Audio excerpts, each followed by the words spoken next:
శంషాబాద్ విమానాశ్రయానికి మెట్రో కొత్త మార్గంపై జరుగుతున్న కసరత్తులో ప్రాథమికంగా కొత్త స్పష్టత వచ్చింది.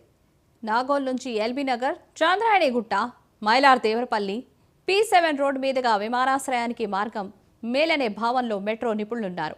కారిడార్ 2 కొనసాగింపుగా MGBS, ఫలక్నామా, చాంద్రాయణిగుట్ట, మైలార్ దేవరపల్లి విమానాశ్రయం మార్గంతో పోలిస్తే కారిడార్ 3 కొనసాగింపు నాగోల్ మార్గంలో ఎక్కువ మంది ప్రయాణిస్తారనే అభిప్రాయాలను అధికారులు వ్యక్తం చేశారు. మెట్రోలో ట్రాఫిక్ అత్యంత కీలకం కాబట్టి మొగ్గు ఇట్లు కనిపించింది. ఇక ట్రాఫిక్ ఒకటే కాదు, ఇతర అంశాల ప్రభావాన్ని పరిగణలోకి తీసుకుంటున్నారు.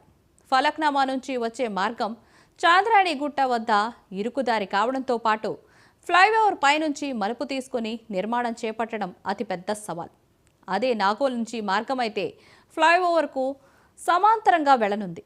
ఈ మార్గం ఏ మేరకు ఆర్థికంగా లాభసాటి అనే విషయాన్ని కూడా లెక్కల్లోకి తీసుకుంటున్నారు.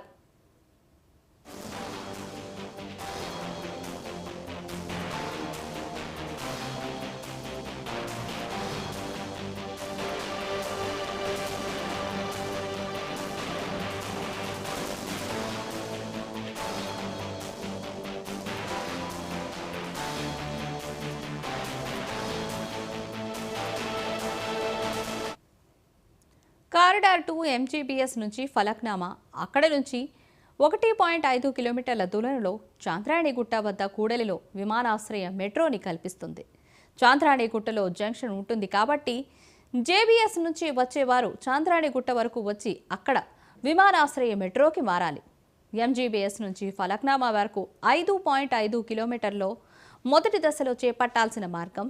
దీన్ని పూర్తి చేస్తూ మరో 1.5 కిలోమీటర్లు పొడిగిస్తే చాంద్రాయణిగుట్ట వరకు వస్తుంది. పైగా ఈ మార్గంలో విమానాశ్రయానికి వెళ్లేవారితో పోలిస్తే నిత్యం నగరానికి వెళ్లేవారే అధికంగా ఉంటారనే అభిప్రాయం కూడా ఉంది.